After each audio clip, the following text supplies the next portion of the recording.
¿Cómo les va? Bienvenidos al Picadito 38. Este va a ser intenso y necesita de mucha concentración para ustedes porque tiene mucha información.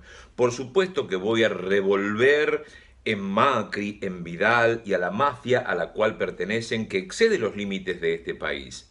Pero después voy a meterme en algunos documentales y documentos que les muestra un poco la organización de este planeta casi desde que nació y qué hemos hecho con él, para entender un poco de economía política, de estos famosos mercados, de los dueños del planeta y de la pobre gente.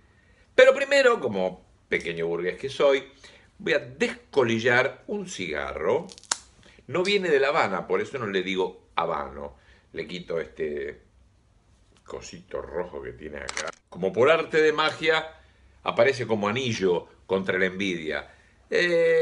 Lecciones, ¿no? Primero hay que quemarlo un poquito por fuera y después al prenderlo hay que girarlo.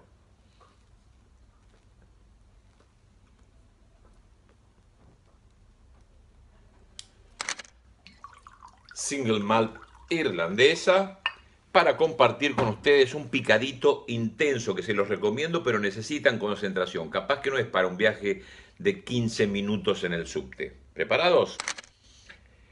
La mafia calabresa de Antonio Macri, jefe de la 'Ndrangheta en Siderno, a 30 kilómetros de Polistena, donde el abuelo del presidente actual, Mauricio Macri, hizo fortuna como constructor y concesionario del correo antes de dedicarse a la política y emigrar. En las organizaciones delictivas, la jerarquía es lo más importante. Ustedes lo saben, la palabra capo, que es jefe en italiano, pero capo mafia era el jefe de la mafia, el padrino, si lo querés llamar así por la película, pero la película está inspirada en hechos reales. Bueno, hace unos años el gobierno italiano realizó una investigación llamada Crimine Infinito, que reveló la compleja estructura de la organización 'Ndrangheta, la mafia calabresa. La 'Ndrangheta, la mafia calabresa. En la década del 70, Vincenzo Macri, sobrino y heredero de Antonio Macri, jefe de la 'Ndrina del Siderno, en Calabria, fue forzado a rendirse, lo que significa que lo expulsaron de la organización porque su comportamiento no era digno de un buen ndrandeguista, el miembro de la 'Ndrangheta. No era bueno, hasta traidor de los propios. Bueno, Macri pertenece a la homónima familia mafiosa de la 'Ndrangheta que opera en Siderno, región de Calabria, Italia, ligada a la familia mafiosa de los Comiso. Macri es hijo y sucesor del antiguo jefe de la familia, Antonio Macri, que era conocido como el boss de los dos mundos, el jefe de los dos mundos, y fue llamado por los fiscales italianos como la prueba viva de la omnipotencia del crimen organizado. Cuando Antonio Macri fue asesinado en 1975, 5.000 personas asistieron a su funeral en Siderno. Como Pablo Escobar Gaviria, quizás había algunas personas que le tenían mucho que agradecer. Vale la pena ver El Padrino para entender a Mauricio Macri. Vincenzo Macri, sigue hablando de la familia, coordinó por más de 10 años el tráfico de drogas como la cocaína, hashish, vendidos en la República Dominicana, Holanda y Marruecos con destino a Italia. Esto lo informó la policía. Según la agencia Reuters, en conversaciones grabadas por micrófonos y cámaras ocultas en Italia y anexadas a las investigaciones, Vincenzo Macri debatía con los interlocutores que tenían planes de expandir los negocios del narcotráfico a Venezuela. El detenido está alojado en la sede paulista de la Policía Federal, que informó acerca del inicio del proceso judicial que va a posibilitar su extradición a Italia. Seguimos hablando de la mafia Macri en Italia, en Calabria, en el mundo entero. La 'Ndrangheta es hoy uno de los mayores grupos mafiosos de Italia, rivalizando con la Camorra, la famosa mafia napolitana. A pesar de ser menos famosa, la organización está extendida mucho más allá del tráfico internacional de drogas y su detección es muy difícil. Se estima que en la actualidad hay 6.000 miembros mafiosos en Italia y otros 60.000 repartidos en más de 30 países diferentes. Además de actuar en el tráfico, se encontraron miembros de los ndrines, como son conocidos los clanes del grupo, en organizaciones estatales, en denuncias sobre manipulación de resultados deportivos, incluso ligados a la gestión de recursos para la inmigración.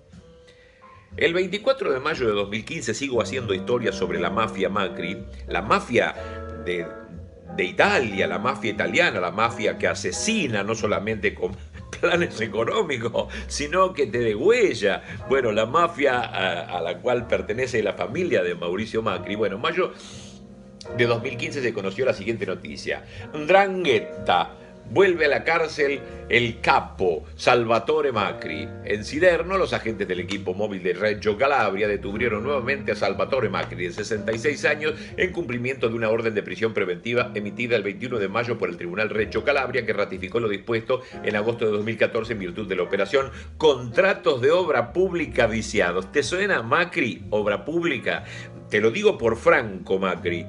Y también te lo digo por el hijo, que es el hijo tonto que no supo hacer las cosas bien, pero mafia y obra pública, bueno, lo encontraron allá en Italia, a estos mafiosos, por contratos viciados con la obra pública, y lo acusaron de formar parte del ejecutivo de la 'Ndrangheta en Siderno.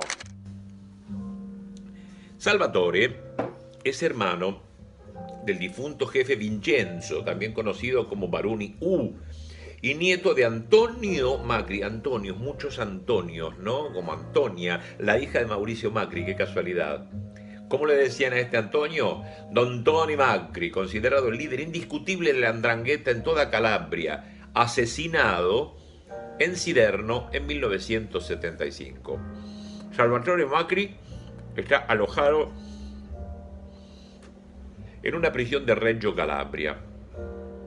Salvatore Macri, 2 puntos, cocaína, lavado y obras públicas. Las últimas dos me suenan a Argentina. Cocaína, bueno, qué sé yo.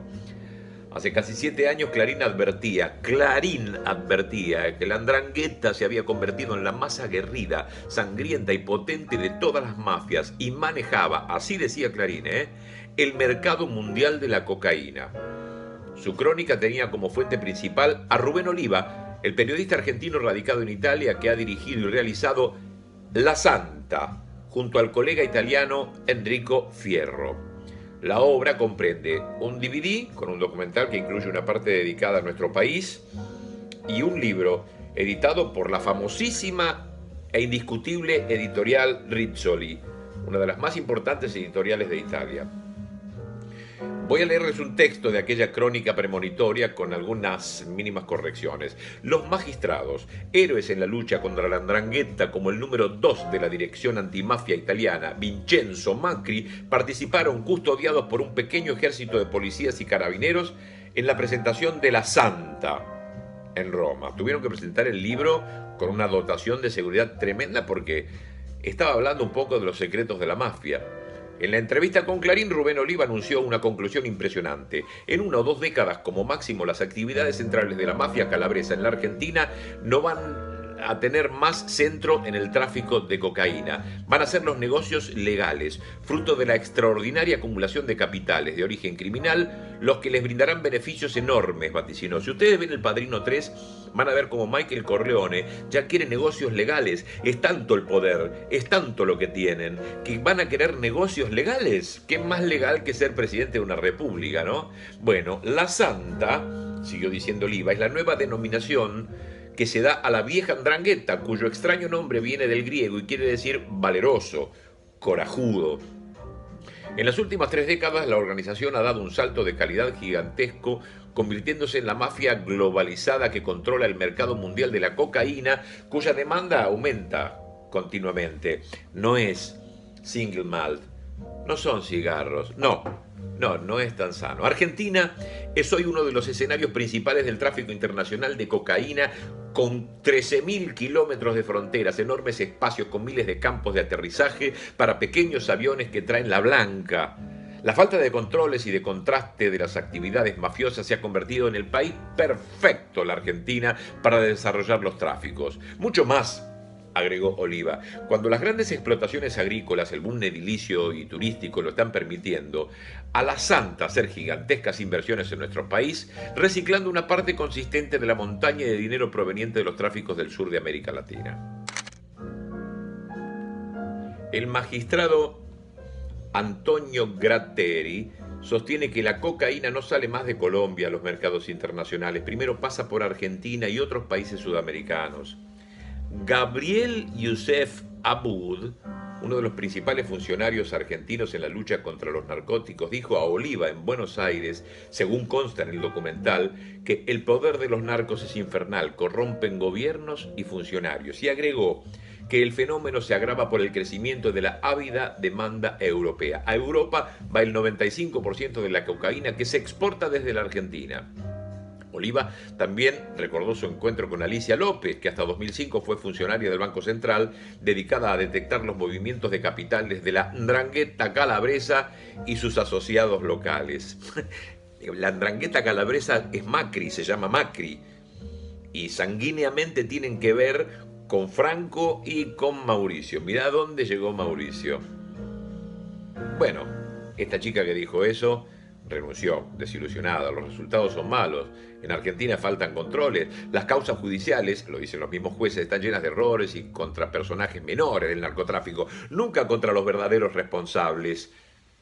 Esto es lo que pasa.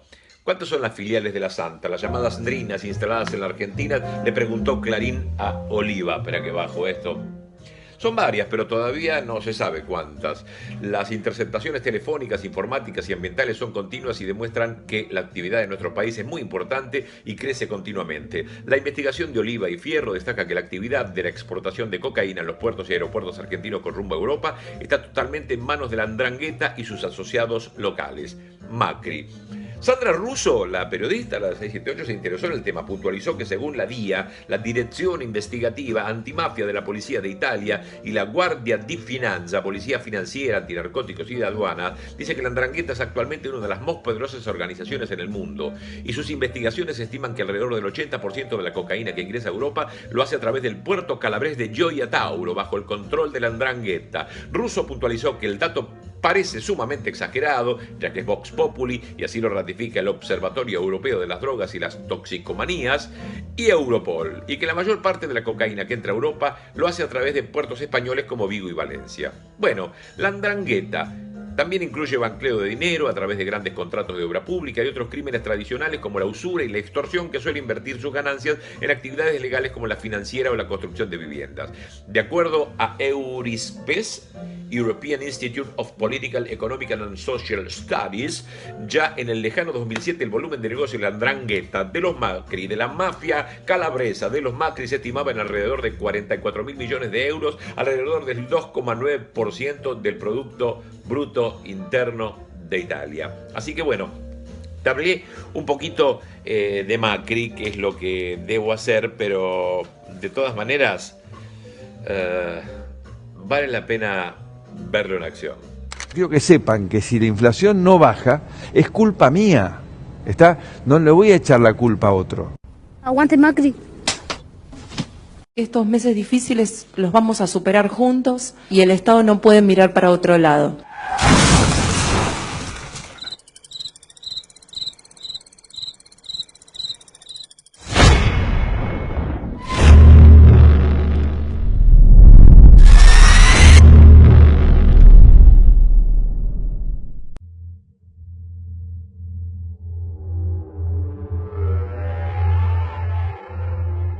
El plan económico ideado por este nuevo gobierno neoliberal es un mix entre el plan económico de Martínez de Oz y Domingo Cavallo. La libertad de exportación a través de la eliminación de las prohibiciones y de los impuestos a las exportaciones. El pedido argentino de que los empresarios extranjeros vengan, vean que en nuestro país hay oportunidades y lleven adelante las inversiones. Apostando todo al crecimiento del PBI, mediante la llegada de inversiones extranjeras y las exportaciones agrícolas. Investment and exports will be the engines of our development program. Las inversiones. Las exportaciones. Investment and exports. Este modelo implementado por el gobierno conservador de Cambiemos deja totalmente de lado el crecimiento de la economía a través del mercado y el consumo interno, porque, según ellos, eso generaba inflación. ¿Cuál fue la razón para apostar a la inversión y no al consumo, y si eso no fue un error? ¿Y cómo apostaste al consumo? ¿Volvés a imprimir billetes y volvés a aumentar la inflación? En otras palabras, este gobierno cree que la industria y un trabajador con mucha plata en el bolsillo son una amenaza para la economía nacional.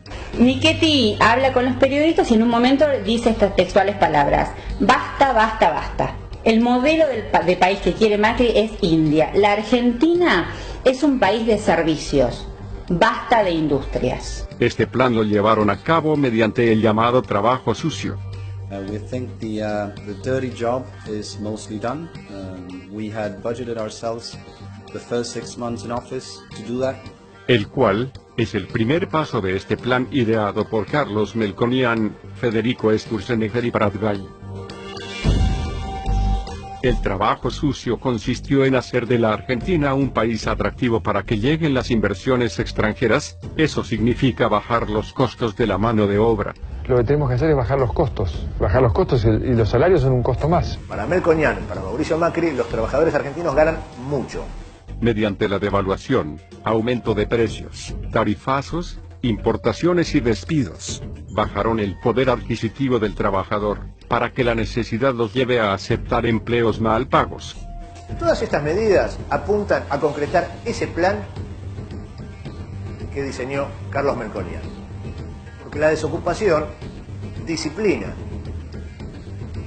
La desocupación disciplina, porque cuando uno está desesperado por trabajar, por llevarle la comida a sus hijos, dice, bueno, acepta cualquier cosa. La excusa mediática del gobierno para justificar estas medidas que nos empobrecen día a día, es que con esto se lograba bajar la inflación, cosa que nunca ocurrió. Primero hay que bajar la inflación, y para bajar la inflación, bueno, hay que hacer las cosas que ustedes saben, que no son tan complejas, ¿no? A mí me tocó estar ahí en el Banco Central la última vez que bajó fuertemente la inflación, y no fue una cosa maravillosa, fue simplemente hacer lo que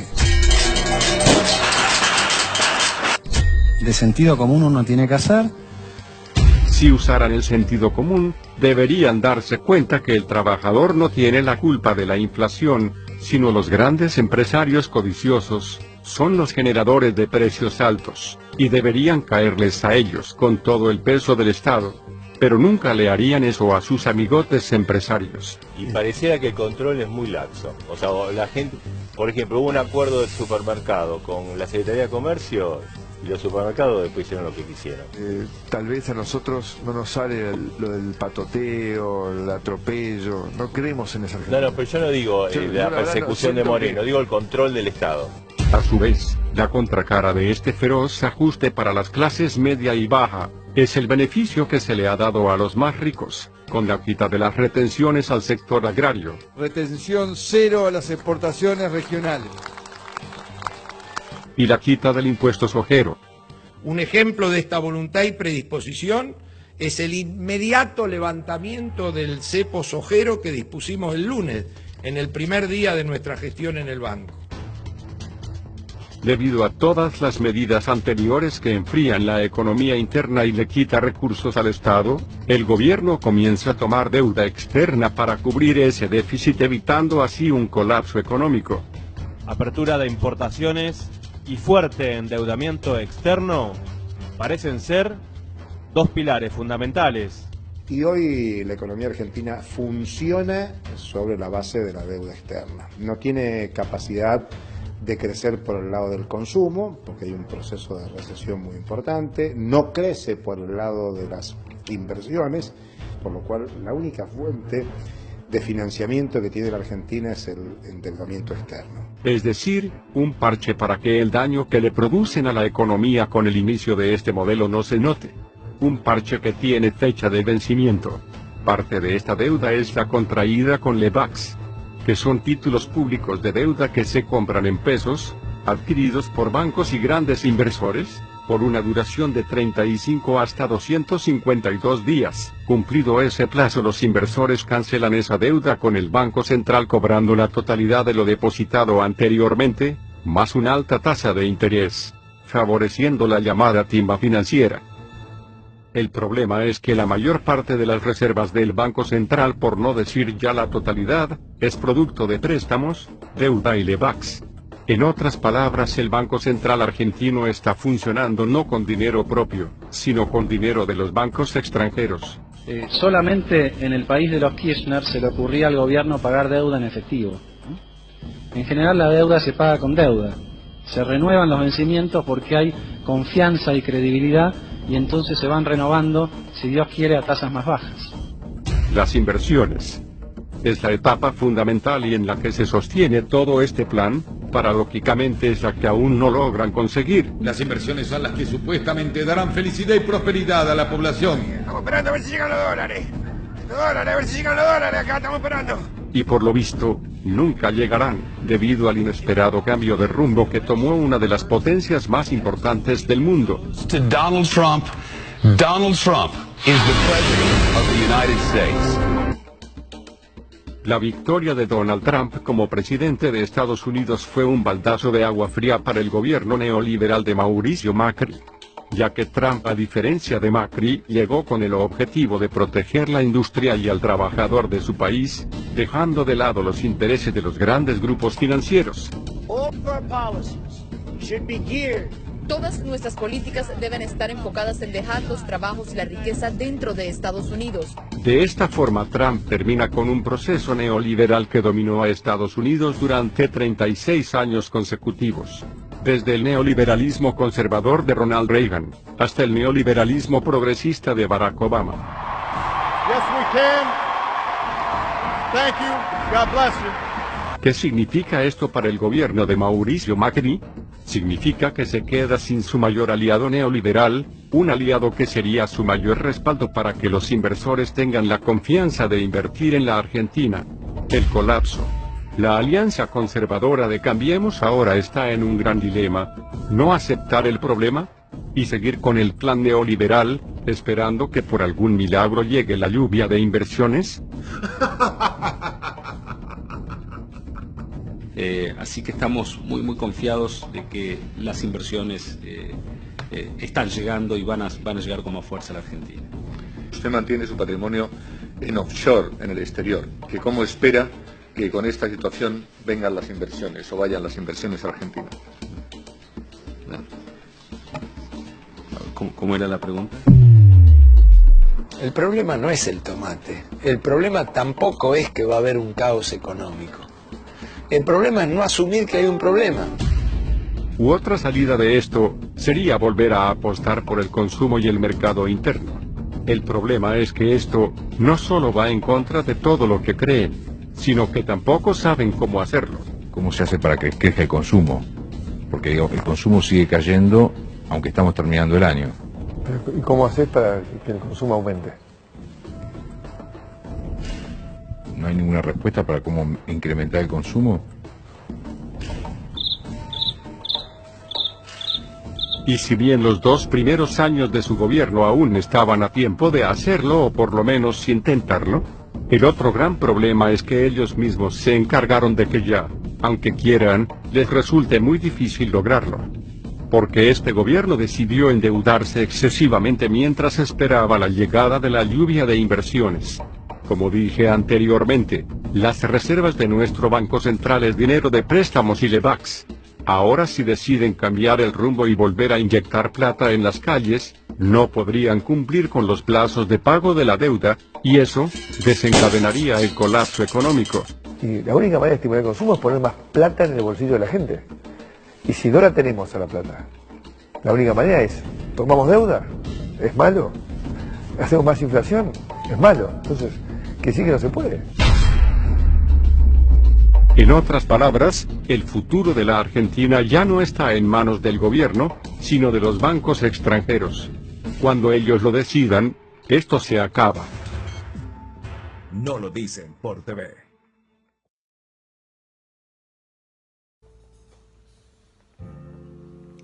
Qué bárbaro, ¿no? verlos en acción, mentir, relacionarlo a Mauricio Macri con la mafia calabresa, a su empleada, Vidal. Seres humanos, al fin, como seres humanos los que trabajan con la yerba mate en Misiones, con la uva en Mendoza, con la caña de azúcar en Tucumán, los mecánicos, los obreros y los periodistas. Qué laburo ese, ¿no? Porque necesitan sobrevivir, subsistir, los políticos también, algunos ajenos a todos estos manejos, cobrar sueldos, pertenecer al Senado, al Poder Ejecutivo, al directorio de un banco, y en el caso de los periodistas, tener un programa, un buen sueldo, poder comprarse relojes, fumar cigarros, viajar, vivir de algo. Pero ya hay algunos arrepentidos. En el caso de Julio Bárbaro, ese execrable peronista, dijo: me avergüenzo de haber votado a Macri. Este grupo de elegantes que venía a fundar la modernidad se quedó sin letra y nos dejó de nuevo en la pradera de la desesperanza. Qué poeta, qué bien maneja el idioma Julio Bárbaro. Y se pregunta, ¿se habrán bajado de la soberbia ahora que quedó al desnudo su carencia de talento? Son modernos, ignoran las necesidades de los humildes, dueños de los bancos y mesas de dinero que parecen no saber manejar ni ese mecanismo por el cual se enriquecieron. Sí, lo saben manejar muy bien, Julio, no sea pelotudo. A ver, ¿qué más se preguntaba Julio Bárbaro? ¿Cuántos miles de millones perdimos para que no subiera el dólar que terminó subiendo? ¿Impericia o delito? ¿Lo duda, don Julio? Hoy los ricos son más ricos, no generaron riqueza, solamente se apropiaron de la ajena. Encontrame un rico bueno, preguntale a Jesucristo. Algún robo hay que devolverles a los humildes. ¿Cómo? Algún robo hay que devolverles a los humildes, algún curro debe ser limitado, las telefónicas y el cable forman parte de ese saqueo. Son sus amigos, Mañeto, don Julio. No tenemos capitalismo productivo, solo una caterva de ladrones y coimeros. ¿Y ahora se dio cuenta? Mire al costado también, ¿eh? Esta es la última etapa de un país con ricos muy ricos y pobres muy pobres. Prometían inversiones y hoy los grandes grupos económicos se roban más de lo que producimos. Esa es la verdadera razón de la creciente deuda. Eso se lo dijo a Infobae. ¿Está seguro que se van a ir tan fácil? ¿Se van a ir porque usted lo dice o porque el pueblo se va a rebelar? No lo sé. Fíjese, compraron mucho armamento en Israel y están instruyendo muchísimo a la gendarmería y a la policía en Israel para castigar a la gente. A las Fuerzas Armadas las tienen totalmente olvidadas. ¿Qué dijo Babi Echecopar? ¿Sabe qué pasa, Macri? Que yo me jugué el culo por vos, es un pecho frío. Vos no contestás y nos rompés el culo con los impuestos y le sacaste el subsidio a los jubilados y le sacaste el subsidio a los paralíticos y a los pibes y les pones el gas a 5 lucas y aumentás la nafta y seguís haciendo negocios. Yo no te voté para esto, Mauricio, y me cagaste, sinceramente me cagaste. Y no tengo cómo poner la cara. ¿Cómo, Babi? Un hombre grande, un hombre viejo, adusto, con mucha experiencia. ¿Cómo puede creerle a Mauricio Macri, que tenía más de 400 causas, un proceso judicial? ¿De qué me habla Babi Echecopar, que comparte el mismo alfonsinismo que comparto yo, que no sabía que Mauricio era garca, que era traicionero y que era incapaz? Quiere más o menos retener la audiencia, entonces como la gente lo va a odiar, hace esto, cambia en el aire. Yo no, yo soy alfonsinista y kirchnerista, no voy a cambiar nunca eso, y he cambiado del alfonsinismo, me paso al kirchnerismo. Pero no voy a cambiar a la derecha porque la derecha me traiga plato, me mantenga el empleíto que tengo en Radio 10. Echecopar, un hombre viejo, conocedor, vivo, ¿cómo va a decir esto? Ustedes tienen que saber que lo hace para retener la audiencia. Fantino, mirá vos, un hombre que pelechó mucho, hizo mucha plata y muy capaz, muy instruido, pero se maneja para recibir plata y tener amigos y no quedarse sin laburo. ¿Qué dice este hombre que ahora justamente protege a la sociedad rural, la quiere porque debe tener campos? Hijo de un padre laburante y peronista, él también es laburante, pero dice Fantino, a quien la verdad que rechazo muchísimo, esperaba mucho más en lo económico y en el día a día del laburante que gana 18, 15, 13 lucas por mes. Ay, no, está muy mal. El presente de los jubilados que cobran 7.000 y pico. Yo les creí. ¿Cómo? Tan pelotudo. ¿Cómo le vas a creer si era Mauricio Macri? No es un hombre que viene de la política siquiera. Cuando fue diputado se dormía. Muchas causas como jefe del Poder Ejecutivo de la Ciudad de Buenos Aires, el que laburaba era Larreta. ¿Cómo le vas a creer? Había plata de por medio. Nadie me puede mentir en ese asunto. Plata, pauta, necesidad de seguir comprando relojes y comprando trajes. ¿Cómo yo les creí? Cuando los entrevistaba me decían, somos los mejores, vengo de tal lugar, sé manejar una empresa, un país. Claro, sí, por supuesto. Yo sé manejar una empresa, dame el programa de televisión. No, tenés que ser del medio, es otra cosa. Jorge Lanata, el ridículo, el que le dijo vieja y enferma, cuando él es un hombre añoso y que es muy enfermo, un hombre que ha venido de la droga, está quemado por eso, por el cigarrillo, duerme con una máscara, un riñón, la verdad que está muy mal, mucho triglicérido, está excedido en peso, y le dijo vieja y enferma a Cristina. Bueno, el gobierno es su peor enemigo, dijo Lanata. El discurso no lo tendría que haber dado Duhovne, lo tendría que haber dado Macri, porque el problema no es económico, sino político, es un problema de confianza. Confianza en vos, perdió la gente, Lanata. La gente no te está mirando el bebé de Marley. Perdés credibilidad, pero no importa, ya tenés tu departamento de $2,5 millones y al carajo con todo. Ya pudiste más o menos cubrir algunas deudas de todas las que dejaste, no sé si le pagaste a los empleados que dejaste en la calle, en cuanta empresa has fundado, inclusive Página 12 que la fundaste con plata de Gorriarán Merlo, un extremista. Dice Lanata, la lógica es proteger al presidente y por eso le recomiendan que no hable. Que no hable porque es un pelotudo, no sabe hablar siquiera, por eso no tiene que hablar. Pero hay momentos, dice Lanata, en los que hay que hablar y la gente, si le decís la verdad, te escucha. ¿Cómo un hijo de un capo mafia va a decir la verdad? Este gobierno se endeuda para afuera, pero no va a poder hacerlo durante mucho tiempo más. Es la historia argentina, siempre cada tanto entra en default. Esta película ya la vimos. Si vos escribiste un libro que se llama Los Argentinos y decías esto, Lanata, si vos hiciste un documental que se llamaba La Deuda, si sabías de qué se trataba, no sigas hablando porque cagás. Está muy bien, sos uno de los mejores periodistas de la Argentina, usado para el mal. Para enriquecerte vos, cagaste a los argentinos. ¿Qué dice Leuco? Es el peor momento del gobierno. El FMI es mala palabra. El gobierno perdió credibilidad, confianza, imagen positiva y hasta de intención de voto. Además perdió iniciativa política, corre detrás de los problemas y tiene soberbia. Mirá vos, ¿qué dice Majul? Lo peor está por venir. Novarecio, yo veté a Mauricio Macri, soy de los pocos periodistas que lo dicen todo el tiempo, no por amor, sino por descarte. Claro, por eso. O uno tiene un hongo en el pie y se tira un balazo. Novarecio, un tipo instruido, ¿cómo va a hacer eso? ¿Cómo va a hacer semejante pelotudez, asesinar a muchos argentinos? Pero él en todo este tiempo ganó muchos premios, quizás se lo merece porque utiliza una técnica periodística maravillosa y Cristina buscó un facho, un tipo de derecha, para entrevistarlo y lo eligió a él. Es un tipo que tiene las jinetas necesarias, es un excelente periodista, pero un hombre de derecha y que simplemente por antiperonismo votó a Macri. Hay que ser muy idiota en ese sentido. Hay que ser muy... o ir de una divina que te tire las cartas para saber qué es lo que te va a pasar. ¿Cómo una persona instruida hace eso? Pues los hay. Hay médicos que van de adivinas y hay mujeres que son abogadas y van a hacerse tirar las cartas o comprar gualichos para conquistar a un boludo. Así que bueno, esto pasa. No quiere decir que ser instruido, ser una persona inteligente, manejarse muy bien con la profesión, te haga votar bien o te evite ser cornudo. No, pues no, eso no va a pasar. Son seres humanos. Los periodistas son seres humanos, criticables. Por eso voy a hacer un programa de crítica de periodistas que parece que nadie quiere hacer. 39 años de periodista tengo yo, lo puedo hacer, tengo ganas de hacerlo y decir quiénes los hacen bien, quiénes utilizan una buena técnica, quiénes están cobrando algo para decir una cosa que es una mentira y bueno, nada, me tendrán que bancar. Quizás no llegue a nada, pero me doy el gusto de criticar a mis pares porque me gusta, porque quiero y porque puedo. Pero bueno, vamos a ver algo que yo les recomiendo.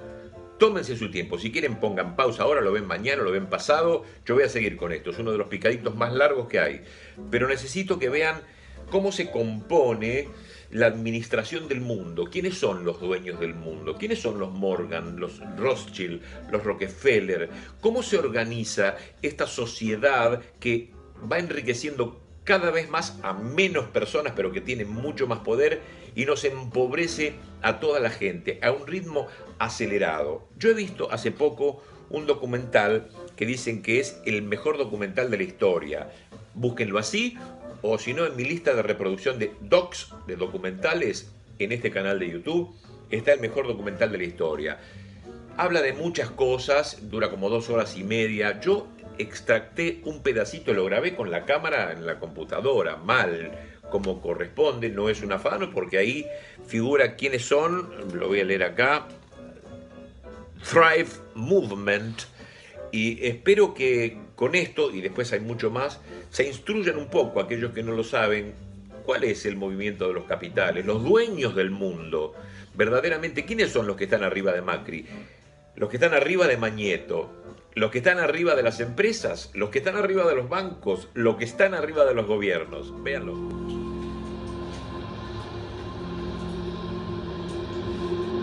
Por muy difícil que me resultase, he llegado a una conclusión inexorable y profundamente perturbadora.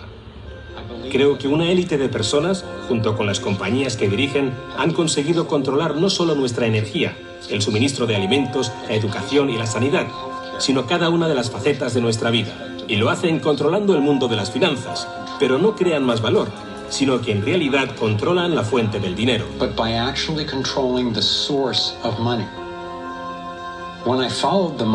Cuando seguí el dinero, vi que me arrastraba a la cima de una pirámide. Aquí estamos en la base de la pirámide con nuestro día a día.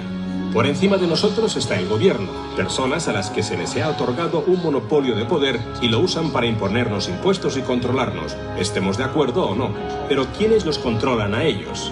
En el siguiente nivel nos encontramos a las compañías. Muchas personas opinan que hoy en día son ellas las que gobiernan el mundo, y no los estados nacionales, y lo denominan corporatocracia. Para conseguir los recursos mundiales y controlar los mercados, esta corporatocracia debe tener acceso a dinero barato. Las grandes corporaciones obtienen sus préstamos a un interés especial de los grandes bancos. Lo que significa que aquellos que controlan los grandes bancos, la élite adinerada, son los que en realidad controlan las corporaciones. Mientras seguía el dinero me di cuenta de que casi todas las ideas que tenía acerca del capital no son ciertas. Es curioso el hecho de que nos planteamos muy pocas preguntas sobre cosas cotidianas, como por ejemplo, cuando vamos a un banco y pedimos un préstamo de, digamos, $50.000 o 50.000 libras. ¿Qué pasa en realidad? Veamos. Muchas personas viven la vida basándose en unas ideas que se alejan mucho de la realidad. Lo que en realidad pasa es que si pides 50.000 libras, escriben que en tu cuenta hay 50.000 libras. Eso es todo lo que hacen. No acuñan monedas ni imprimen billetes. No recurren a ningún metal precioso. Simplemente escriben en una pantalla de ordenador que tu cuenta tiene 50.000 libras. Desde ese momento empiezas a pagar intereses sobre una cantidad de dinero que nunca ha existido, que no existe y que no existirá. Resulta que los bancos prestan unas 9 veces más dinero que la cantidad que en realidad guardan en sus cámaras. Y esto es posible gracias al préstamo conocido como reserva fraccionaria. Funciona de la siguiente manera. A la Reserva Federal, o al Banco Central de cualquier país, se le permite determinar la cantidad de dinero que un banco debe tener en sus reservas. En los Estados Unidos, ahora mismo es más o menos un 10%. Así que si depositas $10.000 en el banco separa el 10%, es decir, $1.000, y luego opera en el mercado con el resto. Por ejemplo, ahora llega otra persona al banco y pide un préstamo de $9.000 para comprarse un coche. En ese momento, el banco presta $9.000 del depósito que tú habías creado. Los $9.000 desaparecen. Entonces la persona que solicita el préstamo paga al vendedor del coche y este ingresa la cantidad en otro banco que forma parte del mismo sistema bancario central. Estos $9.000 se consideran un nuevo depósito y así continúa el proceso sucesivamente. El dinero se vuelve a depositar y se vuelve a prestar hasta que el depósito inicial de $10.000 se convierte en $100.000. El sistema bancario acaba de crear $90.000 simplemente prestando el dinero. Aparentemente todo empezó con los orfebres del siglo XVII, cuando la gente acudía a ellos para comerciar con oro. El oro era muy pesado para llevarlo de un sitio a otro, así que la gente comenzó a guardarlo en cámaras y comerciaba con recibos. Aquellos recibos fueron los primeros billetes. Como solo unos pocos retiraban su oro en momentos determinados, los dueños de las cámaras, básicamente los nuevos banqueros, empezaron a crear recibos de oro que en realidad no tenían. Entonces prestaban esos recibos y les aplicaban unos intereses al dinero prestado, al oro, que en realidad no tenían. Así nació nuestro sistema de reserva fraccionaria. En este sistema, los banqueros consiguen hacer dinero de donde no hay nada, mientras que el resto de nosotros tenemos que trabajar para ganárnoslo. Esto ha provocado una forma moderna de servidumbre, donde la masa de la sociedad trabaja para pagar su deuda con los bancos.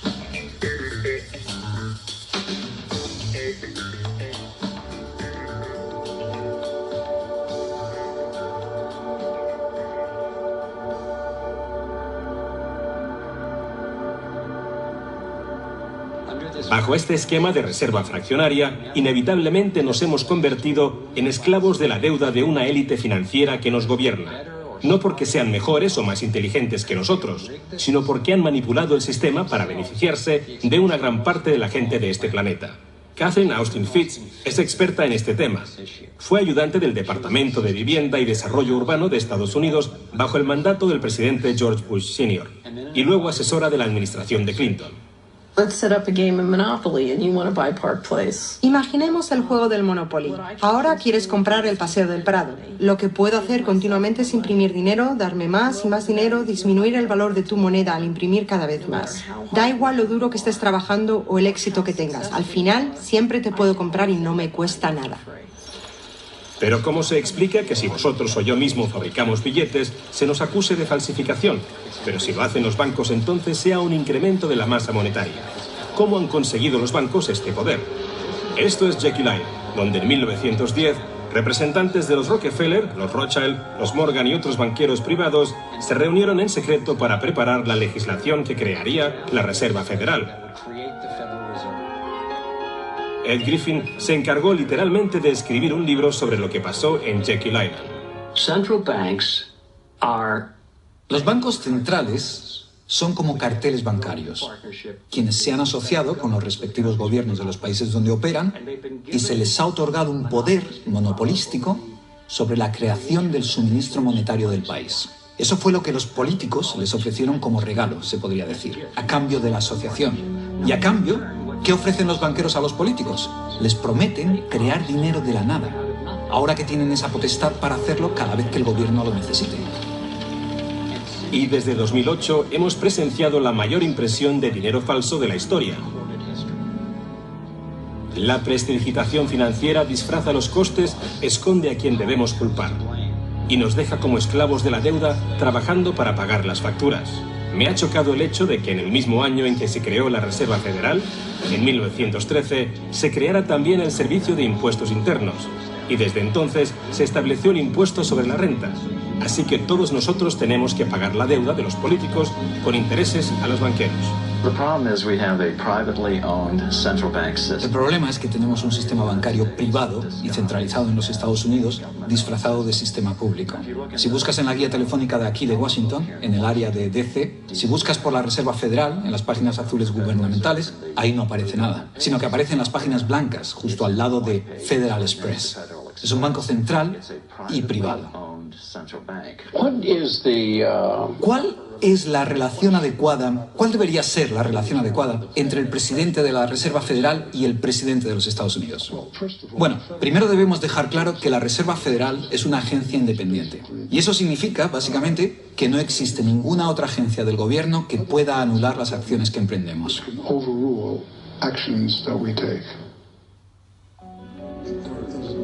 Que no existe ninguna otra agencia del gobierno que pueda anular las acciones que emprendemos. Tenemos un banco privado que imprime dinero en beneficio del Tesoro. La Reserva Federal imprime dinero en un sistema basado en la deuda, que crea escasez, pero coloca a un grupo de privilegiados en una posición en la que tienen acceso a todos los datos sobre la economía, mientras que nosotros continuamos en la ignorancia. Así que tenemos a un pequeño grupo de banqueros que entienden los datos de cómo funciona el dinero en la economía y se les proporciona la habilidad de imprimir dinero de manera que se sigue protegiendo a los privilegiados mientras que el resto nos hundimos. Catherine hizo la prueba de comparar una economía sana con un toroide vibrante, equilibrado, que fluye libremente y que se autoenergiza, en contraposición con lo que está pasando actualmente en nuestra economía. What you have is, tenemos un sistema muy dinámico que intenta optimizarse, pero en el centro se entrelaza con una solitaria. You have a tapeworm. La solitaria actúa en el cuerpo inyectando una sustancia química que hace que te apetezcan las sustancias que le resultan beneficiosas a ella y que para ti son perjudiciales. Tienes un parásito que te manipula y que se alimenta a costa del organismo. Vivimos en un sistema económico que imita a la solitaria, donde la élite financiera sería la tenia y se está alimentando de nosotros, y no les gusta que se descubran sus artimañas. Después de que Catherine comenzase a destapar la corrupción del gobierno en los más altos niveles, el FBI llevó a cabo una redada en su compañía y le requisó sus pertenencias. Tuvo que ir de juicio en juicio durante 10 años hasta que la declararon inocente. Así que tenemos a la Reserva Federal, una corporación privada con el monopolio de crear dinero, pero sin tener que rendir cuentas y que además está apoyada por el gobierno con el monopolio de la fuerza. Han engañado al país haciéndole creer que la Reserva es una institución que ayuda a estabilizar la economía y que no depende de la política. Pero de hecho, en ya casi un siglo de existencia, la Reserva Federal ha hecho justo lo contrario. Desde que se puso en marcha, nos han robado a través de la inflación y el poder adquisitivo del dólar ha disminuido más de un 97%. Y la diferencia entre ricos y pobres deja claro que el dinero va a parar a manos de unos pocos. Solo 16 años después de que la Reserva Federal accediera al poder, los Estados Unidos sufrieron la Gran Depresión. En mi investigación he descubierto que antes de que se produjese el crack del 29, la élite de banqueros sacó su dinero del mercado. Después del crack, usaron ese dinero para comprar todas las acciones baratas y los bancos en quiebra más pequeños por poco dinero. Entre los banqueros que consolidaron su fortuna de esta manera, encontramos a los Rothschild, los Rockefeller y los Morgan. Un caso similar sucedió con el colapso financiero de 2008, en el que de nuevo se volvían a beneficiar los mismos banqueros. En los años previos al colapso, los mayores bancos, incluyendo Bank of America, Citigroup y Chase, todos ellos controlados por los Rothschild, los Rockefeller y los Morgan, se forraban y comerciaban con préstamos basura cuyo dinero sabían que no iban a poder recuperar. Es como colocar unas naranjas podridas en una caja y venderlas como si fuesen de la mejor calidad. Los que habían embalado ese producto sabían que tarde o temprano alguien abriría la caja y vería que no contenía nada de valor, ya que al fin y al cabo ellos habían empaquetado dichas cajas. Cuando las naranjas podridas, lo que conocemos como créditos basura, los derivados y las coberturas por incumplimiento crediticio se descubrieron finalmente, acabó por afectar a todo el mundo. La gente empezó a perder sus casas, trabajos, negocios y fondos de jubilación. Mientras tanto, los grandes bancos, que fueron los que en realidad crearon el problema, fueron los únicos a los que rescataron. ¿Y eso por qué? ¿Por qué iba la Reserva Federal a dar a los bancos billones de dólares aunque la mayoría de los estadounidenses estuviera en contra de que los rescatasen? ¿Y por qué no ayudaron a los más necesitados en vez de ayudar a los que perpetraron el colapso financiero? Mi investigación me llevó a la conclusión de que las mismas personas que crearon la Reserva Federal, los Rothschild, los Rockefeller y los Morgan, todavía la controlaban y utilizaban esta estructura para salvarse a nuestra costa. Muchos de los bancos creados siguen siendo el lobby más poderoso del Capitolio de los Estados Unidos, y ellos sinceramente son los dueños del lugar. Estoy convencido de que el reciente colapso financiero de 2008 fue el resultado de un esquema de inflar y tirar orquestado, diseñado y ejecutado por los grandes banqueros para consolidar sus fortunas y su poder. David Icke nos explica cómo ve los denominados ciclos comerciales de la Reserva Federal. Fase 1 es como lanzar el sedal. Fase 1, colocas un montón de dinero, unidades de intercambio en circulación. Para ello, bajas los intereses y concedes muchos préstamos. Esta es la parte del ciclo que denominamos boom. Como hay muchas unidades de intercambio en circulación, hay un montón de dinero que cambia de manos. que genera una gran actividad económica. Eso genera empleo y como se gasta más y más dinero, aumenta la demanda. Así que las compañías solicitan más créditos de dinero recién salido del horno para aumentar su producción. La gente coge confianza a su rutina. Pues resulta que trabajo para tal compañía y tienen muchos pedidos. Funciona de maravilla, tengo trabajo asegurado. ¿Y sabes qué? Estoy pensando en comprar una casa más grande. Luego empiezan a cambiar. Lo que hacen es tirar del sedal. Suben los tipos de interés. Ahora, cada vez hay menos personas que consiguen los créditos porque las condiciones de concesión se han endurecido. Y también, al aumentar los tipos de interés, una gran parte del salario de las personas se destina a pagar esa subida de los intereses y no al consumo. De repente, ya no hay tanto dinero en circulación y por tanto se compran menos cosas. Los beneficios de las compañías empiezan a disminuir, empiezan a reducir los puestos de trabajo y algunas comienzan a cerrar. La gente pierde sus trabajos. Ya no pueden pagar las hipotecas de esas grandes casas que se habían comprado cuando todo iba bien. Ahora los bancos empiezan a recoger el sedal, porque mientras la gente se declara en bancarrota, tanto las compañías como las personas, los bancos se quedan con las fortunas que sí que son de verdad. Con las propiedades, las tierras, los recursos que habían puesto como aval para que simplemente les prestasen unas cifras que solo aparecían en la pantalla del ordenador. Y llevamos siglos con este ciclo económico de tirar el sedal y recoger, de inyectar una gran cantidad de dinero en circulación, de hacerlos picar. Y lo que se ha hecho en realidad es robar. Y se ha propiciado que se acumule la verdadera riqueza del mundo en manos de unos pocos.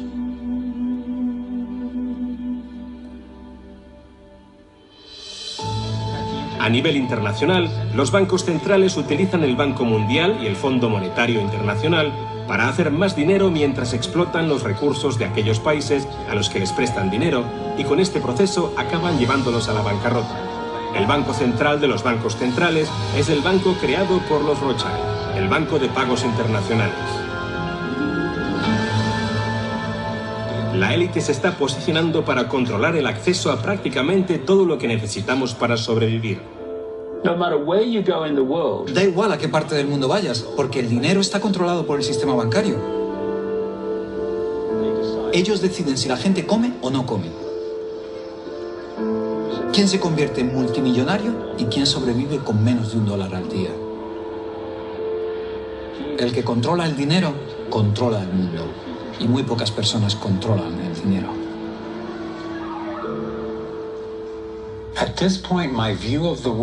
Llegados a este punto, mi concepción del mundo dio un vuelco. Empecé a enfrentarme al hecho de que el fracaso y el sufrimiento de muchos es en realidad el éxito y realización de unos pocos. La élite de los banqueros que ha engañado al mundo y a los que se les ha permitido crear dinero.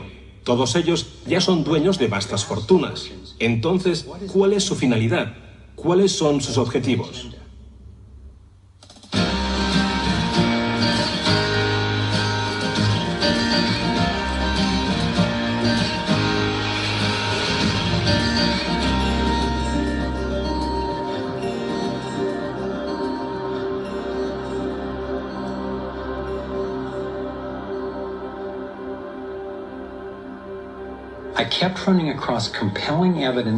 Seguí encontrando pruebas y a expertos creíbles que afirmaban que el objetivo secreto de la élite financiera no era otro que el dominio total del mundo. Al principio me resistí a creerlo, pero me había comprometido a averiguar qué nos impedía prosperar y daba igual a dónde me llevase ese descubrimiento.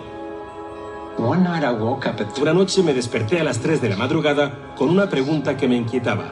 Si este pequeño grupo quería dominar el mundo entero, ¿qué necesitarían controlar para conseguirlo? Salté de la cama y empecé a hacer una lista. Lo primero y lo más importante es que tienen que controlar el dinero. Y eso ya lo hacen. Controlar el dinero les permite controlar el resto de las cosas. Necesitan controlar la energía y eso también lo hacen. También controlan la agricultura a gran escala y el comercio mundial. Están comprando todos los suministros de agua de todo el mundo. Se han metido a la sanidad en el bolsillo e intentan acabar con las alternativas naturales. Tienen que controlar la información a la que tenemos acceso y nuestra reacción ante tal información. En Estados Unidos, Internet, nuestra mayor herramienta de comunicación y la base de la organización, hoy en día no está controlada o censurada. Pero esto está sufriendo ataques desde muchos puntos. Gobiernos, corporaciones y las Naciones Unidas intentan conseguir el control. Para un dominio total, se debe controlar la disconformidad. Tienen que arrebatarnos nuestros derechos, espiar a ciudadanos de a pie y seguirnos en todas las facetas de la vida. Mientras amanecía, sabía que una poderosa élite lo tenía prácticamente todo preparado para gobernar el mundo, y con miedo me di cuenta de que Gran Hermano no se acerca, sino que ya está aquí. Ya estamos metidos en Matrix, pero ¿cómo salimos? Fui consciente de que necesitaba descubrir cuáles eran sus estructuras de poder y cómo funcionaban. Un grupo relativamente pequeño de familias, especialmente los Rothschild, los Rockefeller, los Morgan y los Carnegie, junto con los Harriman, los Schiff y los Warburg, han dirigido la élite en Occidente durante generaciones. Con esto no quiero decir que todos los integrantes de estas familias sean conscientes o participen en los planes de dominio del mundo. Sin embargo, estoy convencido de que los cabezas de familia de estas dinastías controlan los intereses corporativos y financieros que llevan a cabo el fatídico esquema que está destrozando tantísimas vidas. Se les ha puesto muchos nombres a aquellos que en secreto controlan el orden del día. Algunos informes filtrados confirman que se reúnen por todo el mundo a puerta cerrada para debatir sus intereses. Entonces, como un mecanismo de relojería, sus planes empiezan a aparecer en los medios de comunicación, finanzas, negocios, gobiernos y acciones militares. Está claro que no todos los que forman parte de estos grupos toman las decisiones. Hay una jerarquía de información y participación. Uno de los principales símbolos de esta élite de control es el ojo que todo lo ve. Aparece en el billete del dólar, en el sistema de vigilancia masiva estadounidense que en un principio se llamó Conocimiento Total de Información, en la agencia de inteligencia británica MI5 e incluso preside el complejo del Tribunal Superior de Justicia en Israel, diseñado y financiado en su totalidad por los Rothschild. Creo que han tomado la imponente imagen de la pirámide de Keops y su famoso remate metálico, pero lo han distorsionado con el mensaje de que representa a aquellos que están en la cima y que son capaces de controlar y seguir a todos aquellos que están por debajo. Pero esta información la han utilizado de manera perjudicial aquellos que quieren promover el antisemitismo. Erróneamente, califican estos objetivos de intereses judíos y continúan fomentando el racismo que acaba destruyendo tantísimas vidas. Dejemos las cosas claras. No se trata de objetivos judíos. Se ha documentado que los banqueros centrales incluso financiaron a ambos bandos de la Segunda Guerra Mundial, así como algunas corporaciones asociadas con las atrocidades de Hitler contra el pueblo judío. Como estas personas tienen más dinero del que necesitarán sus familias durante generaciones, y como también tienen el poder para crear el dinero, no creo que su objetivo final sea amasar una fortuna. Y si ya tienes todas las cosas materiales que puedes desear en la vida, ¿qué otra cosa puedes desear? Y para muchos la respuesta es poder, el poder mundial. Se convirtieron en una élite intelectual, empezaron a pensar que tenían un plan que era mucho mejor que cualquier otro plan. Pensaban que la libertad resultaba peligrosa. Si le das libertad a la gente, ¿sabes lo que pasa? Pues que probablemente no la usen con sentido común, como nosotros pensamos que deberían usarla.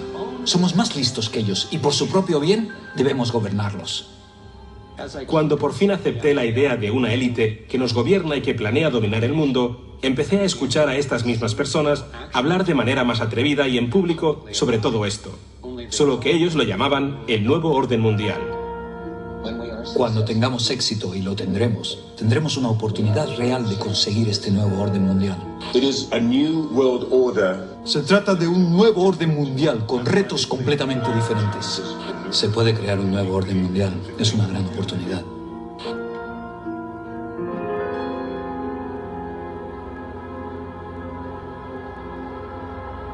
Teniendo en cuenta la situación de nuestro mundo ahora mismo, un nuevo orden mundial puede parecernos una gran idea.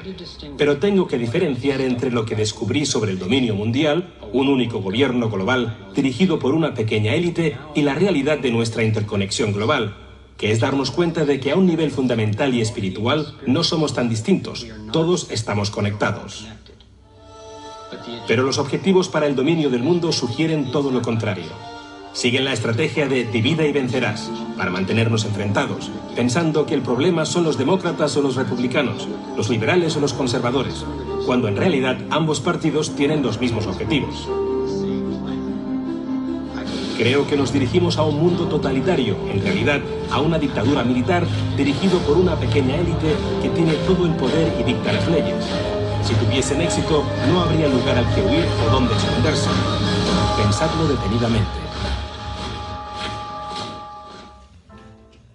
Vamos a jugar con el tiempo y con los dólares.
Eso es la deuda externa argentina. ¿Pero qué hay de la deuda externa de los Estados Unidos de Norteamérica? Estos son 100 dólares. Con ellos en Occidente no podéis hacer grandes cosas. Podíais comer en un buen restaurante, tal vez comprar un bonito regalo a vuestra novia, o pasar una buena noche, sin tirar la casa por la ventana, desde luego. Estos son 10.000 dólares. Con ello ya podríais iros de vacaciones, tener unas buenas vacaciones, compraros un pequeño vehículo o, no sé, quizás tapar esos pequeños agujeros que todos tenemos. Esto es 1.000.000 de dólares. Visto así, tal vez no parezca tan impresionante, y sin embargo la mayoría de los habitantes del planeta jamás llegarán a ganar esta cifra a lo largo de toda su vida. Con esta cifra, como ya he dicho, muchos podrían vivir toda la vida. Aquí tenemos 100 millones de dólares. Han sido remontados sobre un palé debido ya a que la cantidad es importante, y en esta parte está puesto un ser humano en comparativa para que veáis el tamaño. En la parte inferior hay 1.000.000 de dólares y en esta parte, aquí, podéis ver los 10.000 dólares, el fajito, en comparativa. Aquí tenéis 1.000 millones de dólares. La cifra ya es importante. Sospecho que ningún banco en Occidente tiene en ninguna de sus sucursales una cantidad en efectivo de este tamaño. De hecho, en Occidente todo el dinero, la gran parte de ese dinero, es un dinero digital. En esta parte hemos puesto ese 1.000.000 de dólares y ese fajito, que todavía lo podemos ver. En comparativa al ser humano, vemos esos 10 palets, que representan los 1.000 millones. Y ahora vamos a pasar a la siguiente escala, al siguiente tamaño. Esto es 1 billón con B de dólares. ¿Qué es 1 billón de dólares? Pues son es 1.000.000 de millones de dólares. Fijaos detenidamente que son 2 palets, está remontado uno sobre otro, ¿de acuerdo? Vemos que la superficie total es semejante a la de un campo de fútbol, pero eso lo vamos a ver ahora. Observamos al lado un tráiler, al ser humano ya prácticamente no le vemos, y ese palé en el cual había 100 millones, bueno, pues prácticamente no se ven.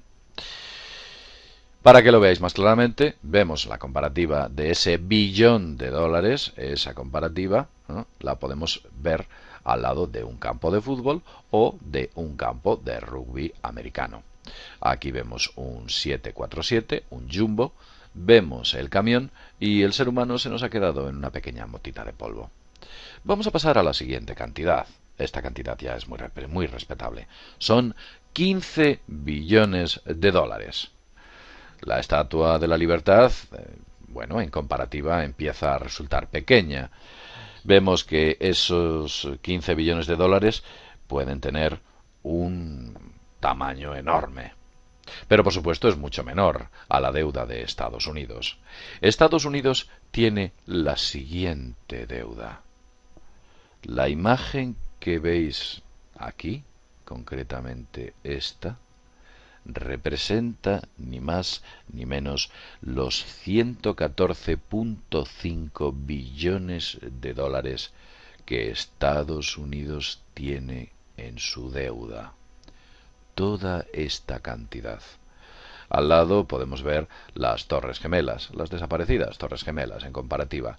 El Empire State Building, lo podemos ver aquí, y desde luego también podemos seguir viendo el avión, el tráiler, el campo de fútbol y por supuesto al ser humano ya no se le ve. Este es el tamaño que tienen 114,5 billones de dólares. Ni más ni menos. Esa es la deuda de los Estados Unidos. Con ello podrían pagar las pensiones, las jubilaciones, la seguridad social y, desde luego, todas aquellas cuestiones que no están haciendo en estos momentos. Para obtener esta enorme suma, Estados Unidos, bueno, pues tiene que hacer una serie de cosas importantes.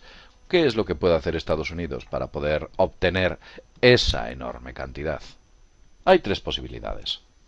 Una de ellas es que el gobierno norteamericano empiece a imprimir dólares, muchos dólares, algo que suponemos que no hará. Otra de ellas es que los ciudadanos norteamericanos empiecen a sacar el dinero de sus bolsillos. Tendrían que sacar mucho dinero para obtener esta cantidad que hemos indicado aquí. Y la tercera vía es que ese poderoso aparato militar norteamericano sea utilizado para tomar y saquear países, robando a otras naciones su riqueza. ¿Usted cuál de las tres vías cree que está tomando? Bien, vamos a demostrarle que quizás usted viva, no sé, en México, tal vez usted viva en Perú, en Argentina, quizás viva en Chile, tal vez en Colombia o en Ecuador, no sé, en alguna de estas zonas, en Venezuela, quizás incluso en Brasil, o en España, o en Europa.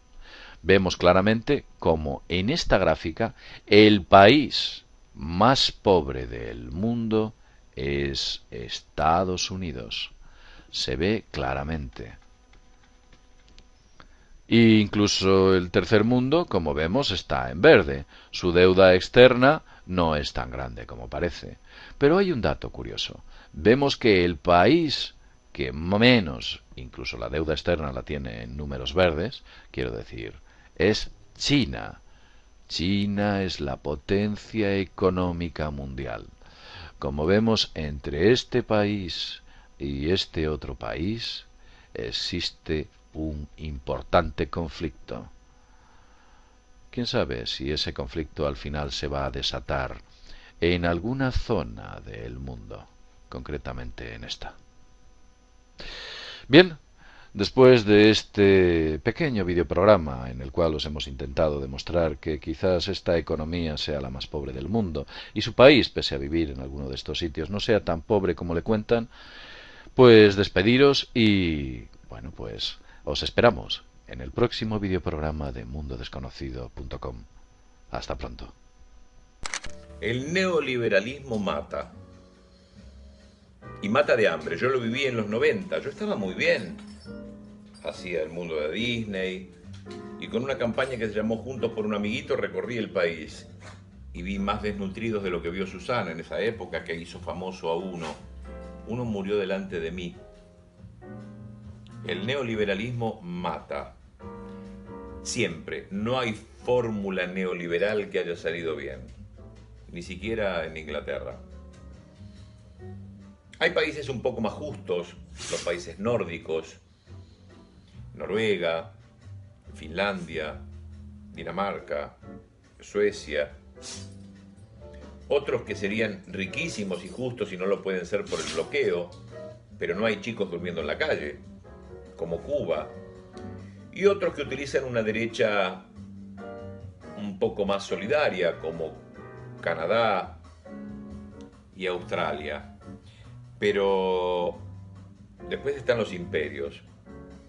Y los imperios, más allá de utilizar el neoliberalismo y las deudas externas de los países como los nuestros, con pueblos boludos que votan a un tipo como Mauricio Macri, si la cosa se pone fea ahora, en un 2018, en un 2019, en estos tiempos que corren, están preparados para invadirnos. A eso se dedicó Mauricio Macri también. A eso se dedica el gran poder. Si no, escuchen este reportaje. Estamos en comunicación telefónica con Elsa Brusone del CEMIDA. Elsa, tengo una pregunta. ¿Hay algún antecedente en la historia argentina de algún convenio de estas características o de alguna intervención de fuerzas armadas de otros países en asuntos internos nuestros? En los convenios que realizan los países, de los cuales nosotros venimos a ser ahora el país número 73, se establece que si estos militares norteamericanos consideran que la situación en un país, digamos, es grave porque puede haber estallidos sociales, porque puede haber protestas, porque puede estar tambaleando un gobierno, porque puede haber una crisis humanitaria, puede haber una crisis económica, y consideran que no está capacitado el Estado con el que ha hecho el acuerdo para resolverlo, pueden intervenir militarmente por encima de la decisión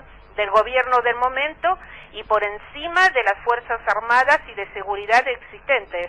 A ver, esto quiere decir, a ver si estoy entendiendo bien, Elsa, esto quiere decir que desde Norteamérica le pueden dar órdenes a las fuerzas de seguridad argentina independientemente de las indicaciones que dé la máxima autoridad argentina, es decir, el presidente de la Nación? Podría llegar a pasar, llegado el momento, porque pueden intervenir militarmente, es decir, podríamos ver nosotros desembarcar contingentes de militares norteamericanos para ocupar el país, reprimir a nuestra población. Esto es muy perverso, dado que la ley de defensa y la ley de seguridad interior prohíben que las Fuerzas Armadas argentinas intervengan en tareas de seguridad interior.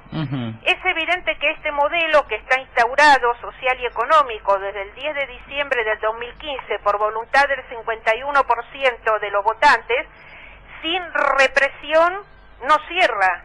Al paso que vamos con las medidas sociales y económicas que se ha tomado, esto es indudable que va a terminar o en el corto o en el mediano o un poquito más tiempo en una enorme crisis que va a ser social y económica. Y como las Fuerzas Armadas nuestras no pueden intervenir en tareas de seguridad interior, no se las puede mandar a reprimir a nuestro pueblo porque está prohibido por ley, y para hacerlo hay que modificar las leyes, y pareciera que no hay consenso en el Congreso de la Nación para modificar las leyes, se hace estos convenios con la Guardia Nacional del Estado norteamericano de Georgia. Para que esto pueda efectivamente entrar en vigor, tiene que ser avalado por el Congreso de la Nación. Tiene que ser avalado por el Congreso de la Nación. Supongamos que el Congreso de la Nación, que llegue y supongamos que lo avalara, toma carácter de ley por la maldita reforma del 94 de la Constitución nuestra, adquiere el rango constitucional.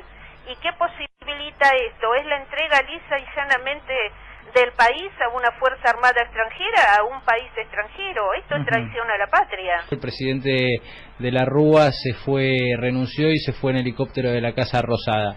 En una situación de esas características, ¿podrían intervenir fuerzas de seguridad de otros países, por ejemplo? Exactamente, si el convenio fuera convalidado, podrían intervenir. Entonces, por eso nosotros decimos en nuestros comunicados, alertamos a las organizaciones políticas del campo nacional y popular, a las organizaciones sociales, a estar movilizados y a estar en alertas y a exigir que el Congreso esté atento, porque entre gallos y medianoches están pasando cosas muy graves, están apareciendo convenios graves, acuerdos graves que son lesivos para el país, para nuestra existencia como nación, y como pueblo, mientras nos distraen con otros temas, y esto pasa por abajo sin pena ni gloria.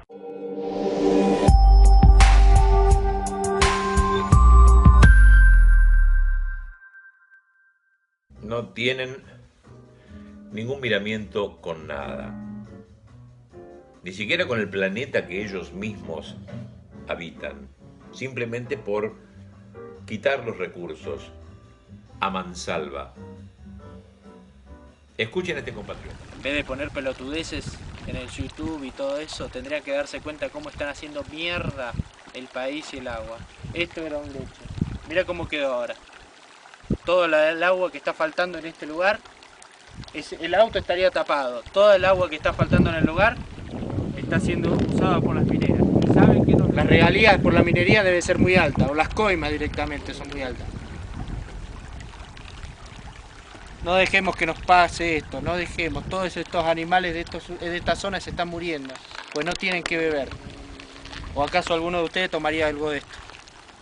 Si les gusta, pongan un like, que sirve mucho para que se difunda este mensaje, que tiene que ver con el pensamiento, con la razón y también con el corazón. Porque recién lo decía un compatriota, lo que estamos haciendo con nuestro país y lo que hacemos nosotros también por ignorancia y otros por interés con el planeta. Humanos. Qué increíble palabra. Somos considerados la especie más inteligente del planeta.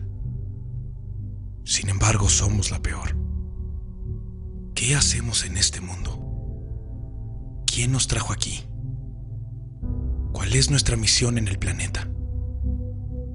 Tal vez nunca lo entendamos, aun cuando parece ser que nuestra única misión es acabar lentamente con él y sus especies.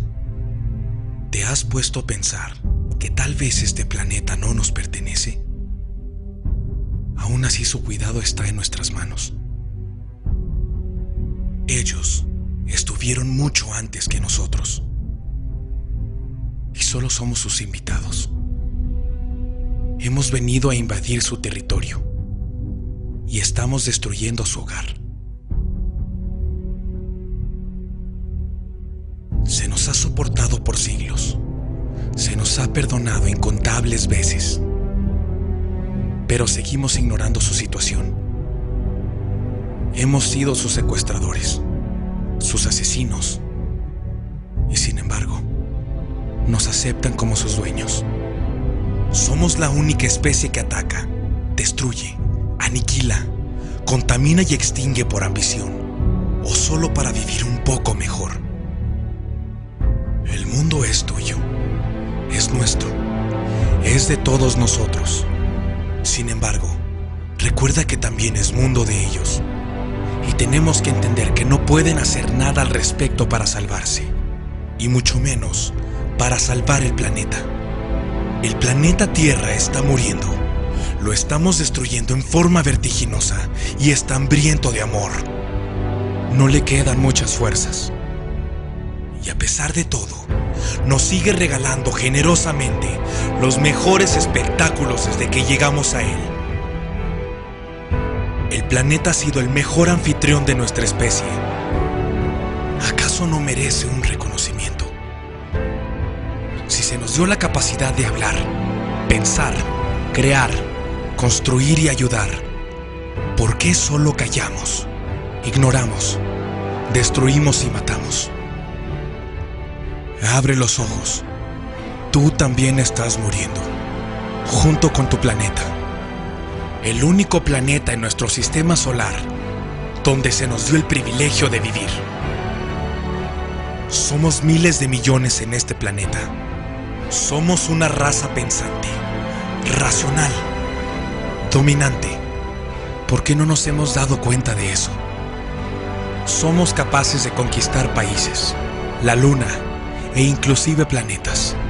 Sin embargo, no somos capaces de conquistar nuestros propios corazones. Toca tu corazón, siente lo que trata de decir, escucha lo que pide a gritos. Y entendamos que debemos coexistir en el mismo planeta. Empieza por cambiar tú mismo, Propóntelo. Haz que tus hijos lo sepan y lo entiendan, y que los mayores lo recordemos. Para que el día que la humanidad deje de existir y alguna otra especie encuentre nuestro planeta, vea que fuimos una especie que se equivocó, que cayó, pero se levantó y enmendó sus errores. El planeta ya no es el mismo, y ya no podemos esperar más.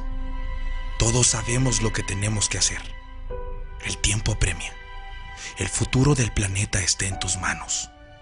Ayúdalo. Ayudémoslo. Porque el planeta Tierra eres tú.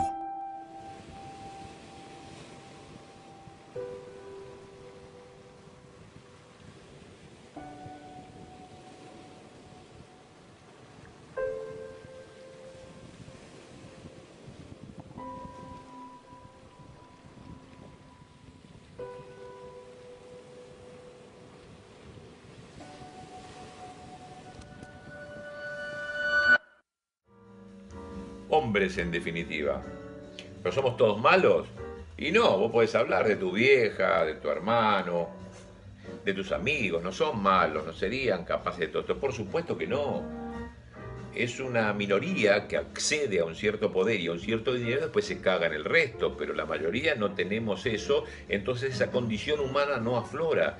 Pero el ser humano, en su condición original, es ese ser bastante vil, bastante egoísta y que piensa en lo suyo, salvo algunas sociedades, ya les dije cuáles, la cubana o la sueca, que bueno, comienzan a estar por encima de todo eso y activan la solidaridad, algo que ya venía diciendo Jesucristo hace más de 2000 años, pero bueno, cuesta mucho, claro, una crucifixión, por ejemplo, pero ha habido grandes hombres de ciencia y de negocios que hubieran hecho muchísimo por la humanidad. De hecho lo hicieron, pero no los dejaron. Remedios contra el cáncer, productos que no contaminen, que superen el petróleo. Miren lo que les pasó.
Tristísimo. Así es nuestra humanidad. ¿Qué se puede hacer? A ver. Chavales que me estáis viendo, no tenéis futuro alguno, salvo que cambiéis, no que os cambien los demás, que luchéis para que os lo cambien. Eso está dicho del año 96. Si queréis, coger hoy, entrar en internet y pulsáis Informe Petras. Es un informe que se hizo en el año 1996 por un sociólogo. El gobierno español se lo encargó. Cuando terminó y se lo presentó al gobierno español, el gobierno español le pagó y lo guardó en un cajón. El profesor Petras, que era amigo mío, me dio un ejemplar que hoy está en internet. Se dijo en el año 96, estamos ante la primera generación de jóvenes que van a vivir peor que sus padres. Pero dijo otra cosa terrible, y oíla bien, pero es una generación criada entre algodones, no está acostumbrada a la lucha. Este es el problema. Este país no tiene ningún futuro, salvo lo que dure el sol, lo que dure en las playas, el turismo. Y punto. Los que estéis en vuestra casa y paséis de política, empezar a leer otras cosas. Soltar vuestro rollo. ¿Creéis que soy rebelde? No soy rebelde. El rebelde es el que se cuestiona lo que hay. Porque le contestéis mal a vuestra madre, a vuestro padre, eso es falta de educación, pero eso no es rebeldía. A mí la pose rebelde me sienta muy mal. Estos que dicen, yo no más, porque soy muy rebelde, yo soy anarquista. Digo, si tuvieran los anarquistas de verdad, te habían pegado ya 3 hostias, perdón por la expresión, pero si 3 hostias, porque te las mereces. Anarquista era Durruti. Pregúntale si pasaba de todo. O los anarquistas de aquella época. A Federica Monseni, o a Federico Urales, si pasaban de las cosas. Por eso digo que el lenguaje mío no es de resignación, pero es realista. Lo que yo señalo que el enemigo es. Y termino con un ejemplo. Usted imagínese, sabe el combate entre David y Goliat, ¿no? Bueno, pues le dicen a David, mira David, el tío tiene 4 metros, tiene unos brazos que te dan una hostia y te funde, y tú vas a tener que combatirlo. ¿Y qué hace David? Bueno, pues ¿qué vamos a hacer? Se hace ejercicio para tener buen brazo, hace una buena onda, la va tejiendo, se ensaya, coge un guijarro y abate a Goliat. Hay que prepararse para abatir a Goliat. Y prepararse para abatir a Goliat es hacer mucho trabajo con los demás.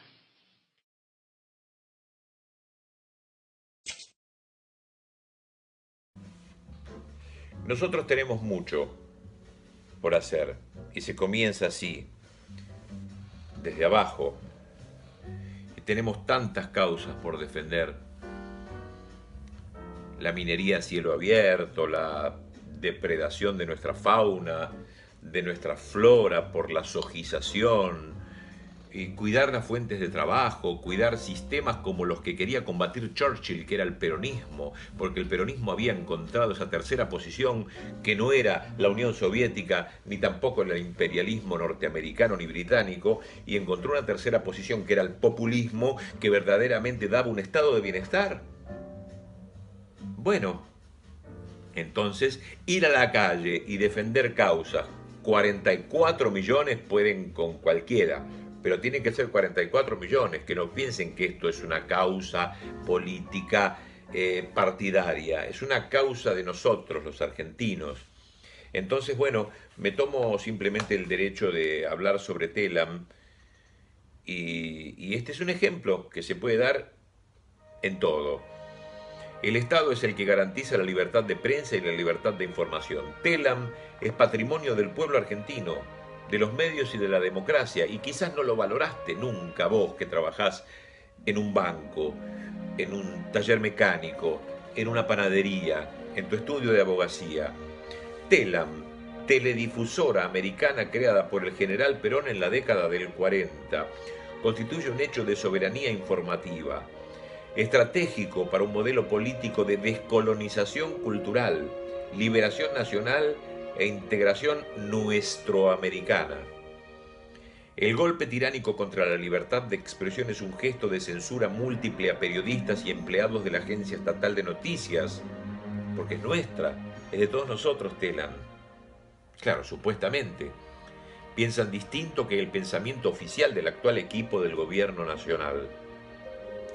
Quizás estos empleados de Telam no coincidan con el rumbo de endeudamiento, importación indebida, desempleo, pauperización de los salarios y cierre de empresas que se ha infringido a la comunidad nacional en el país de los argentinos.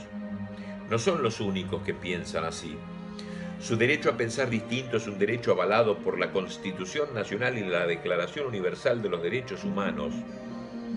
Pero quizá el ministro Lombardi tampoco quiera hacer otra cosa más que tener un gesto público autoritario para dar inicio al desguace del Estado democrático, llevándolo a su mínima expresión a efectos de satisfacer las demandas del Fondo Monetario Internacional.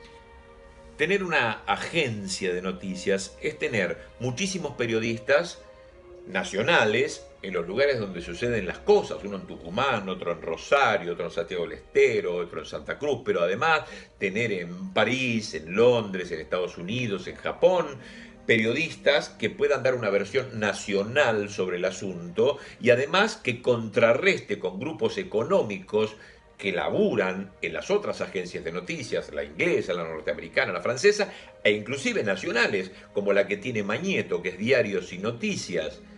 Esa agencia que se llama Diarios y Noticias, la agencia DIN, también suministra para diarios, para radios y para canales de televisión la información. Para eso tiene que tener corresponsales en todos lados, periodistas en todos lados. Perón generó la nuestra para que tengamos una versión nacional y popular. Y durante la década ganada se creó el servicio de radios para radios que generaba un segmento de noticias grabado de 2 minutos por hora que llegaba directamente vía web a más de 3.000 radios de todo tipo y tamaño a lo largo y ancho del país, los que les permitía competir. Además generaba un servicio de diario para diarios que proveía una edición lista para imprimir de 8 páginas. Si no había nadie en ese diario de La Rioja, con solo poner lo que decía Telam ya estaba. Era una agencia oficial, nacional, era del Estado. El Estado no es el gobierno que está de turno. El Estado somos nosotros y la hizo Perón justamente para defendernos. Y le daba un servicio diario y entonces le daba volumen y calidad de información a su propia edición, cada diario, llegando Telam a posicionarse en el 4º lugar, después de Clarín, La Nación y El Día. Como la Agencia Nacional de Noticias de la República Argentina es un servicio periodístico mayorista, como les conté, entonces llega a la mesa de los principales editores del país, aunque sea una revista barrial en Catamarca, es lo mismo, te llega información. Vos podés tener información de Buenos Aires y podés tener información de Roma con esto. Y con el surgimiento de la era digital, Telam incorporó en su página web una conexión directa con todos los ciudadanos argentinos, vos desde tu casa, y también latinoamericanos, y de habla inglesa, y de habla portuguesa.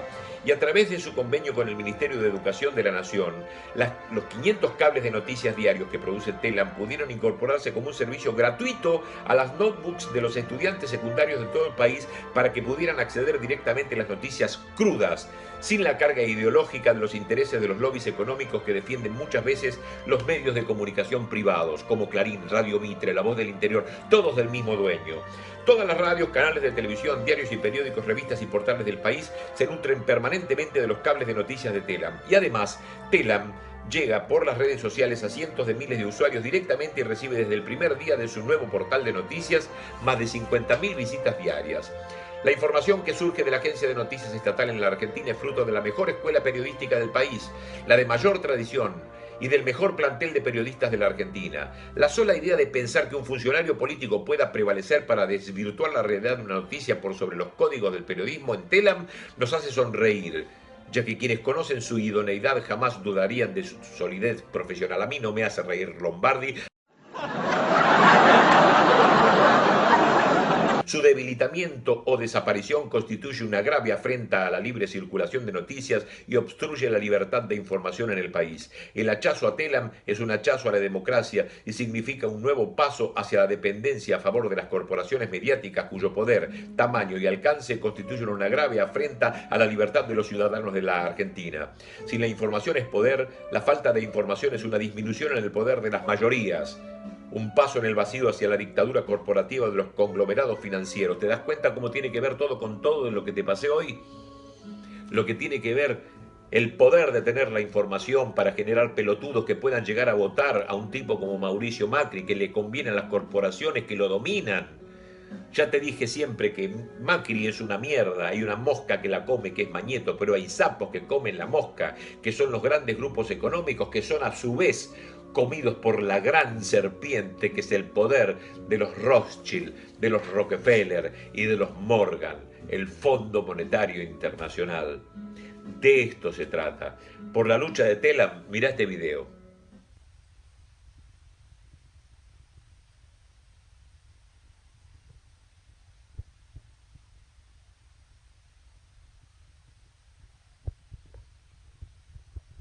Y este es mi compañero y amigo, hoy diputado nacional, que viene bien desde abajo, obrero de los curtidores, está al frente del gremio de los curtidores y estuvo también en la lucha de Telam. Y también estuvo el hijo de Hugo Moyano, Pablo Moyano, al frente de los camioneros y otros tantos dirigentes. Walter Correa dijo esto. Compañero, buenos días. Les traigo la solidaridad en nombre de la Corriente Federal de los Trabajadores. Para nosotros es un compromiso, es una obligación, es un placer estar acá compartiendo la lucha con todos ustedes. Y dos cuestiones. En principio, destacar que lo que está haciendo el Estado Nacional, lo que está haciendo el Ministro de Trabajo, es totalmente ilegal. Es ilegal meterse con los despidos de esta forma, es ilegal hacer esta política persecutoria que tiene con todos los laburantes de Telam, es ilegal no dar cumplimiento a los pasos legales para despedir, es ilegal la forma de comunicar los despidos. Esto es el Estado, esto es lo que hace Telam. Esto es lisa y llanamente una ilegalidad que le da forma, le da cuerpo, le da volumen, le da existencia al Estado Nacional. Y lo que sí es legal es lo que están haciendo ustedes en defender los puestos de trabajo. Es lo que están haciendo ustedes en garantizar la comida de sus hijos. Es lo que garantizar la lucha, es garantizar la dignidad. Es legal la toma de este edificio porque estamos defendiendo nuestros intereses. Yo les quiero decir, compañeros, que esto ya lo vivimos. Esto en los 90 ya lo hemos vivido. Esta es una foto de los 90. Y de los 90, compañeros y compañeras, hubo una sola receta, una sola fórmula, que es la que salir por arriba de todo este quilombo y se sale luchando. Nada más, compañeros, muchas gracias y cuenten con todos nosotros. Gracias. Quiero que sepan que si la inflación no baja, es culpa mía. ¿Está? No le voy a echar la culpa a otro. Aguante Macri. Repito este mínimo video con una contestación de Ignacio Copani y con esto me despido. Estuvo largo, estuvo denso. Ojalá les sirva. Si les gusta, pongan un like. Se me terminó el whisky. El habano también me lo fumé. Chao. Me voy a dormir.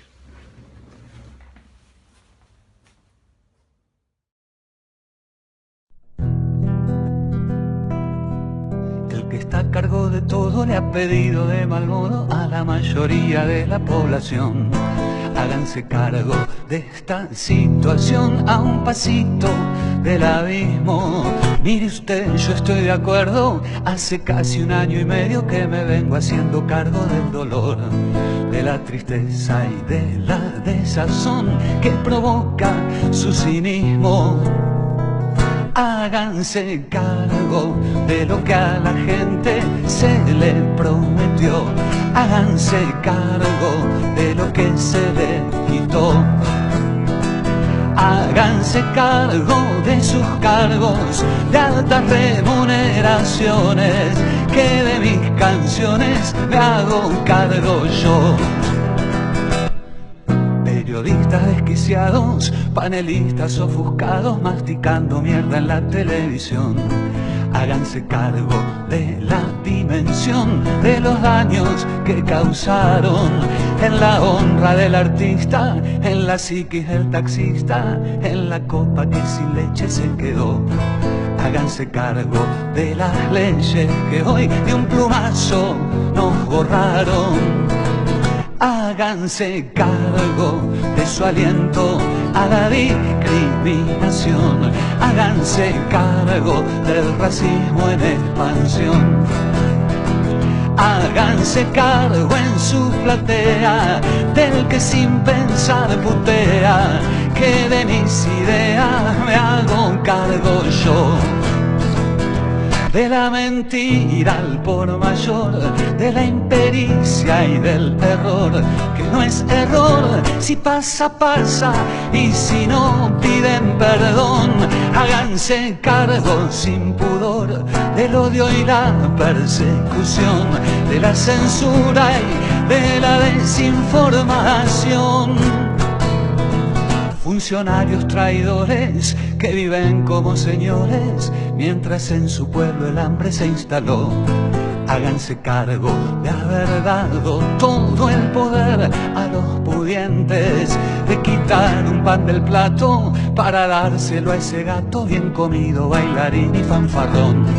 Háganse cargo de su condición de canallas y obsecuentes. Háganse cargo de los buitres en su vuelo triunfal. Háganse cargo del carancho y del chacal. Háganse cargo de los llantos, la impotencia y el quebranto, del trabajo y del orgullo nacional.